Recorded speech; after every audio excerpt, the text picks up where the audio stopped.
2:13. Saludamos al doctor Esteban Ron Castro, él es experto en Derecho Electoral, es decano de la Facultad de Jurisprudencia de la Universidad Internacional SEC de Ecuador. Doctor Ron, bienvenido. Momentos de tensión todavía vive Ecuador por el resultado electoral tan cerrado, mientras se van contando ya las últimas actas. 0,2% separan a los dos candidatos. Noboa sigue liderando esta elección. ¿Cuáles son las lecturas que tiene usted? Y sobre todo vamos a enfocarnos en lo que se viene, ciertos atributos, características, alcances y limitaciones que tendrá esa segunda vuelta electoral. Les saludamos. Hola Gustavo, Rosana, muy buenos días y gracias por esa paciencia. El tráfico me jugó una mala pasada acá en Quito, mil disculpas por eso. No se preocupe. Muchas gracias, Gustavo. A ver, impresiones generales de la primera campaña ya una vez que se van asentando los resultados electorales y perspectivas hacia la segunda vuelta electoral de los candidatos. En primer lugar, creo que las dos tiendas políticas, en este caso ADN, como un fenómeno político nuevo, ¿sí? Todavía no ha logrado consolidarse como organización política, es un movimiento político que apenas está vigente desde agosto del año anterior, tiene, digamos que, más libertades para moverse dentro de la reconfiguración de la campaña, ¿sí? Sin embargo, porque justamente al ser un fenómeno nuevo, está en un proceso de configuración. Sin embargo, creo que ADN ha explotado todo lo que pudo explotar sobre la base de ser una organización política monolítica en un espectro de política personalizada.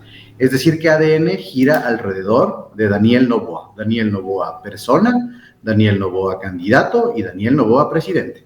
Entonces, cuando tienes un hiperpersonalismo de la política, es bastante difícil que te puedas hacer una reconfiguración. Digamos que el capital de Daniel Noboa personal fue explotado. Ese tema de la cercanía, de los videos, del TikTok, de esa forma de expresión un poco más sencillas, fue explotado. Daniel Noboa, como candidato, fue explotado meridianamente, ¿sí? Porque recordemos que hubo, pues, este tema de las discusiones en torno a la aplicación del artículo 93, los días que efectivamente iba a ser campaña, los días que no, pero el Daniel Noboa como presidente no ha sido explotado todavía integralmente. Creo que eso es lo que podría darse en torno a la figura de Daniel Noboa, ¿sí? En temas que tienen que ver con la Revolución Ciudadana y Luisa González es un poco más complejo. Digamos que Luisa González igual ha llegado prácticamente al clímax de la explotación de su figura. Luisa González no tiene esa perspectiva personal presidente-candidato. Luisa González tiene un tema personal que es poco explotado. Solo en los últimos tiempos ha sido explotado ese tema personal, entonces todavía está íntegro para ser explotado. En el tema del servicio público, hablemos, tiene un background poco conocido, ¿sí? Bastante inactivo cuando asambleísta, algo que ya ni siquiera tenemos en memoria cuando los encargos de ministra. Entonces, por ahí no viene la explotación de la figura de Luisa González. Bueno, Luisa González tiene, sin embargo, doctor Ron, una faceta que quizá es poco conocida, pero ha sido divulgada en importantes reportes periodísticos. Plan B, por ejemplo, una faceta un tanto obscura, con mucha opacidad durante el correísmo. Ella actuó como una especie de secretaria del presidente Correa, estuvo involucrada en una serie de viajes internacionales del avión presidencial que nunca se explicaron muy claramente. Justamente. Como te decía, estábamos hablando de la explotación y cerrábamos con el tema de la candidata Luisa González, y eso es lo que más explota. Ahora, las cargas con las que tienen que lidiar. Luisa González tiene una carga mucho más fuerte, ¿no? En el ámbito político. Una carga política y una carga histórica. Una carga política donde es toda su trayectoria de carácter político, su vinculación con el correísmo, qué hizo durante el correísmo, esos roles de ministra encargada, justamente el tema de los viajes no explicados por parte del primer mandatario del entonces, y además un proceso detrás, que eso es durísimo, el proceso Revolución Ciudadana, Alianza País, socialismo del siglo XXI, como le quieran llamar. Entonces esa carga es súper compleja. Daniel Noboa, digamos que tiene una carga menos pesada. Daniel Noboa tiene una carga más inmediata. Es una carga que tiene que ver con su rol como presidente de la República, los aciertos y desaciertos que tiene y va a seguir teniendo hasta la segunda vuelta electoral respecto de eso, ¿no? De cómo él tuvo la posibilidad y de confrontar algunos problemas estructurales y cómo lo hizo, porque una carga histórica Daniel Noboa no la tiene, ¿no? El tema de su padre, un líder que se creía mesiánico con el PRIAN, realmente no afecta en este momento a Daniel Noboa, porque Álvaro Noboa no tuvo pues un rol trascendental en el Estado, en la vida política, en la vida pública tal vez, pero en el Estado no. Entonces digamos que la carga tiene menos peso en Daniel Noboa y por eso tendría una posible ventaja, pero a mí no me gusta hacer un análisis desde las cargas porque realmente es demasiado subjetivo. Yo voy a la explotación de las tres figuras, ¿no? La personal, la de candidato y la de su rol como administrador público. Ahora, doctor Ron,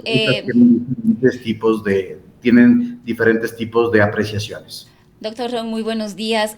Bueno, Podríamos decir que, como hablábamos también hace un momento con un analista acá de la Universidad de Cuenca, Patricio Carpio, de que esta votación de Luisa González y de Daniel Noboa que les lleva a la segunda vuelta pasa por esta polarización, pero pasa por el anti-Noboa, anti-correísmo, más que anti-Luisa en sí mismo, ¿no? Entonces, quizás este anti es lo que se va a explotar en esta segunda vuelta electoral, porque se podría considerar que los votos a favor de la persona, a favor del movimiento, a favor de la ideología, a favor de la propuesta ya se agotaron. Es difícil dar una contextualización, Rosana, alrededor de esto, porque la polarización en el Ecuador existe desde la época de Rafael Correa. Rafael Correa mismo polarizó al Ecuador, ¿no? Rafael Correa tuvo una política una vez ya como gobernante para decir, ¿estás o no estás conmigo? ¿Sí? ¿Estás o no estás? ¿Estás en el proyecto Alianza País, la Patria Grande, la Revolución Ciudadana o no estás? Lo demás no existe, la otredad no existía. Ahí ya se empezó a polarizar el país históricamente hablando. Y digamos que esa polarización fue estar o no estar. En la transición hacia Moreno, digamos que no, ahí hubo algo de anti, ¿no? Un anticorreísmo, ahí se fundó ese anti. Luego con Guillermo Lasso se trató de hacer exactamente lo mismo, pero no le dio resultado. Y recordemos que Daniel Noboa, Rosana, en las declaraciones del debate de las elecciones extraordinarias, dijo que él no es anti nadie, ¿no? Es clarísimo, ¿sí? Entonces, quería desapegarse del tema anti, de la antípoda, ¿no es cierto? De esa situación de la otredad no es respetada. Pero Daniel Noboa entiende la lógica donde la polarización de la sociedad ecuatoriana ya estaba dada por el correísmo y dice, vamos a una nueva polarización. Lo nuevo, lo viejo. La partidocracia versus la nueva política de Rafael Noboa, de Rafael Correa, perdón. Y ahora, en el tema de Daniel Noboa, es lo viejo refiriéndose a estas relaciones difíciles entre Estado, en esta supremacía obligada y sin medida del correísmo, del movimiento correísta con lo nuevo, donde hay diálogo, donde hay democracia. Entonces yo no creo que ahí sí con todo el respeto al colega, y si es comunicador, ellos tienen una diferente forma de framing, siempre respetuoso en ese sentido, no creo que se vaya a explotar el anti, yo creo que se van a explotar esos pequeños nichos que todavía no han sido explotados de los candidatos porque los dos han llegado al clímax de su votación. 46 y casi 46%, ¿no? Recordemos que estamos en 0.20% de diferencia. Quiere decir que se han explotado al máximo. Ahora, los pequeños nichos para calar dentro del nulo, blanco, indecisos, Pachacutic, PSP y los votos residuales no van a ser delante. Créame, Rosana, que no van por ahí, van a tratar de explotar e inclusive ser negociados de esos votos, ¿no? Entonces, bueno, ya veremos qué es lo que pasa. Vayamos justamente a lo que viene más adelante, doctor Ron. El día 24 de marzo se abrirá la campaña de segunda vuelta. Sin duda, estos límites no son respetados en Ecuador. Se habrá iniciado ya en las redes sociales con seguridad en estos mismos días. Pero quisiera preguntarle, ¿el escenario se presenta de alguna manera diferente para la segunda vuelta, particularmente para el candidato presidente con esos antecedentes que se dieron en la primera vuelta, con la observación bastante ligera, diríamos, liberal de las normas, ese dictamen de la Corte Constitucional sobre los decretos 500, 505, de alguna manera cambian el panorama? Sí, sí, Gustavo, eso es un tema que de cara a la segunda vuelta va a pesarle al presidente Noboa. Hablemos de las cargas, como te decía, ¿no? Luisa González tiene más libertades de acción, pero va a tener la carga histórica y la carga de Rafael Correa, y eso hay que decirlo, ¿sí? Y eso es bien complicado desapegarse, y además va a tener al estilo Boric, ¿sí? Al estilo Boric. Va a tener que generar una postura respecto de la geopolítica mundial, va a tener que pronunciarse sobre Estados Unidos, va a tener que pronunciarse sobre Venezuela, ya no puede evadir esas preguntas, entonces digamos que esos ajustes se van a dar hacia ella. Daniel Noboa, como te decía, la parte que no ha sido explotada es la parte de haber sido, de su ejercicio como presidente. Entonces, el tema de Daniel Noboa es súper complejo también, porque tiene que mostrarse impoluto dentro de la gestión gubernamental de cara a la segunda vuelta, sin errores, ¿sí?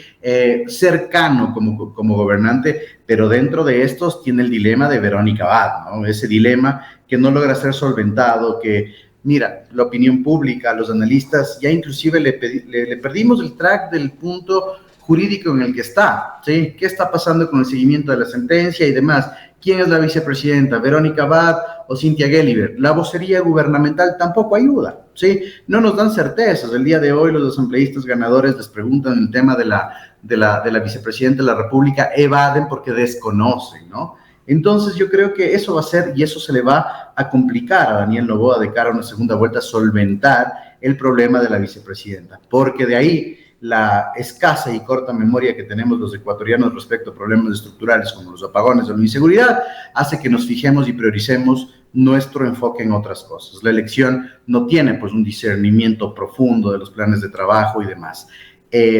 Otro tema que va a tener que enfrentar Daniel Noboa son los llamados a los debates. Mira, ayer Fernando del Rincón ya se pronunciaba, le exigen al presidente Noboa que salga a debatir, que lleve su plan de trabajo, un plan de trabajo de ADN con deficiencias grandes, con errores ortográficos, con errores en las figuras y en los PowerPoints utilizados, versus un plan de trabajo que tiene una mejor estructura, pero que es eminentemente populista, el de Luisa González. Entonces, todavía esto está en una reconfiguración, el silencio del presidente llama la atención, Luisa González ha capitalizado esto de manera inmediata y creo que en los próximos días y antes de abrirse la segunda vuelta electoral con los resultados finales, iremos viendo cuál es la postura de cada uno de los candidatos. Y bueno, también pasará mucho, doctor Ron, por las decisiones como presidente que pueda tomar Daniel Noboa en estos meses que le quedarían previo al proceso electoral del 13 de abril, y eso pasa por lo que hemos dialogado con usted en múltiples ocasiones respecto de el respeto o irrespeto a la norma jurídica, a la Constitución y otras decisiones de orden ya político, económico que pueda implementar en estos meses. De hiperpopulista, Rosana, como el que vivimos, el presidente Noboa, y eso ha pasado en el Ecuador, no solo el presidente Noboa, lo mismo hizo Rafael Correa, ¿no? En su momento, las decisiones fuertes que podrían traer efectos políticos, sociales, jurídicos, económicos, culturales, de reconfiguración dentro del tejido más sensible, que en este caso es el elector, van a ser postergadas, ¿sí? Yo creo que, salvo que tengan noticias muy capitalizadoras, en este caso de la actividad política y gubernamental del presidente Noboa, van a ser difundidas, pero de ahí todas las decisiones siempre serán postergadas. Recordemos cuántas decisiones en el año 2013 que eran urgentes fueron postergadas por el propio expresidente Correa cuando tenía la crisis de sectores energéticos de cara a su candidatura y reelección. Entonces, yo creo que en ese sentido todo va a ser postergado y, como te decía, lo difícil dentro de la carga que tiene que afrontar Daniel Noboa es la inmediatez. Cualquier actuación gubernamental, porque la elección es de carácter inmediato, puede ser capitalizada, potencializada sus errores por parte de sus adversarios, y eso le puede costar mucho. Va a ser, creo que, una actividad algo silenciosa, muy cauta, muy medida, un paso a paso de cada día, y eso es lo que le toca a él si quiere ganar la segunda vuelta electoral. ¿Qué importancia le ve usted a esto que ventajosamente ya es norma en Ecuador? El obligado debate presidencial será en esta ocasión el 23 de marzo. Mira, el único antecedente de un obligado debate presidencial en unas elecciones ordinarias es el de Andrés Arauz versus Guillermo Lasso. Yo creo que lamentablemente los candidatos en el Ecuador de cara a los debates en segunda vuelta tienen tanta información en la cabeza, ¿sí? Las estrategias son tan indefinidas al interior de las organizaciones políticas, dependen tanto del adversario que no se concretan con ideas fuerza, no se concretan con una línea específica como lo hemos visto. Y el manejo de temas de un candidato a la presidencia de la República o una candidata a la presidencia de la República tiene que ser integral, y eso es súper complicado. Daniel Noboa le puede salir con una pregunta en economía y en gestión de balanza comercial interna. Luisa González no va a saber cómo contestarla porque no es su línea. ¿Qué pasa si Luisa González le dice sobre los términos de interpretación de las sentencias constitucionales en el obiter dictas, etcétera, etcétera, la Corte Constitucional? Daniel Noboa no va a poder responder algo así, ¿no? Porque no maneja el ámbito jurídico a profundidad. Entonces, ese es el problema de los debates. Ahora, que los debates incidan en la votación, sí es importante. Sí es importante que ellos consideren, y ¿sabes por qué, Gustavo? El debate incidió en las últimas votaciones extraordinarias cuando Daniel Noboa gana ese debate, pero porque teníamos un clivaje previo donde hubo una desubicación de actores y de electores y que tenían que alojar su voto, y le sirvió para eso a Daniel Noboa. Ahora llegamos al debate de la primera vuelta ya con electores alojados su voto, y digamos que la única diferencia que se logra es la de Andrea González Nader al poner un discurso anticorreísta fuerte y definido, que le dio prácticamente hasta casi 2 puntos a Andrea González, porque recordemos que el PSP partía en un umbral de menos del 1%. Entonces, en este punto donde los dos candidatos están jugando nada en votaciones, en la actualidad, Gustavo, la diferencia es entre 25,000 y 26,000 votos, 0.2% de los electores, y todavía con 400,000 votos para definirse, digamos que todo puede pasar. Entonces, esos dos puntos, ese 1 punto, ese 0.5%, no va a ser menospreciado por ninguno de los candidatos. Entonces, el debate sí te moviliza esos porcentajes, y además hay mucha gente, mira que en el voto residual hay casi un 14%, ese 14% tiene que alojarse en algún lugar, ¿sí? Y el debate puede ser una clara muestra del dónde se va a alojar. Entonces, no tienen que desaprovechar, y este debate va a ser hiper televisado, igual que el de Andrés Arauz y Guillermo Lasso. Con la configuración de la Asamblea, con esos 2 grandes bloques que van también a disputarse esos otros votos de asambleístas, en los cuales será significativo Pachacuti, Social Cristiano, y unos poquísimos votos independientes. ¿Qué conclusión, si es que tiene alguna ya, le deja la aplicación del método Webster, en el que definitivamente en la Asamblea predominan 2 bloques, y esto surge en buena parte por esas limitaciones para votar en listas o votar abiertamente por cualquier candidato? Desde la elección anterior tenemos obligadamente ya que votar por listas cerradas. Sí, Gustavo, a ver, el tema de... Siempre se ha dicho que el método de Webster va en relación a listas cerradas, y el método de Hunt y otros métodos de divisores continuos van en relación a listas abiertas, y que digamos que así se configura matemáticamente la representación de minorías. El cambio al método de Webster respondió a la configuración de las listas, ¿sí? Y creo que fue estrictamente coyuntural en su momento, porque se quería consolidar cuando el correísmo perdía la fuerza en las personas y quería mantenerse como una ideología. Recordemos que desde ahí vino la propuesta de reforma al Código de la Democracia.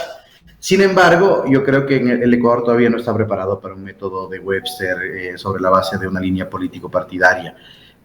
Le sirve a las organizaciones políticas, que en este caso vienen a ser las organizaciones políticas hegemónicas, pero te va a partir la Asamblea. Y las personas que quedan en el medio, los curules que quedan en el medio, que vienen de otras tiendas políticas, van a ser costosísimas políticamente hablando de alinear a una u a otra bloque dentro de la Asamblea.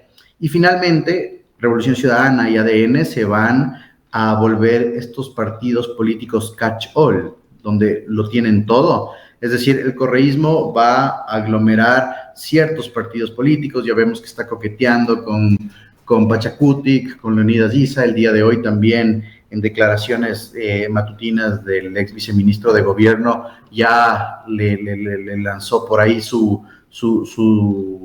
no sé, su felicitación a Leonidas Issa y demás. Entonces, esos espacios van a ser muy difíciles de concretar dentro de ese esquema. Y lamentablemente nosotros tenemos malas experiencias alrededor de eso, ¿no? Mira lo que le pasó a César Monge y Guillermo Lasso en su momento, cuando empezaron a jugar mucho en la configuración de la asamblea con Pachacutic. No digo que aquí Pachacutic sea el problema, ¿no? Sino en las atomizaciones. Y les costó luego muchísimo. Yo no sé cómo se va a configurar esa asamblea, cómo va a ser el tema de la repartición de las comisiones especializadas permanentes, cómo va a configurarse ese CAL, qué pasará si Daniel Noboa no gana y le toca posesionar a Anabel Asín, a Luisa González, qué pasa si Daniel Noboa gana y ADN no es mayoría, sino que el correísmo le gana por una curul, como dicen que puede pasar. Va a ser bien complicada esas relaciones, y lo que a mí me da temor es que esa polarización sea un bloqueo generalizado para una agenda estratégica de producción de leyes que en este momento el país necesita. Bien, le agradecemos mucho, doctor Ron, por su presencia. Muchas gracias, Gustavo y Rosana. Un excelente día. Declaraciones del doctor Esteban Ron Castro, experto en Derecho Electoral.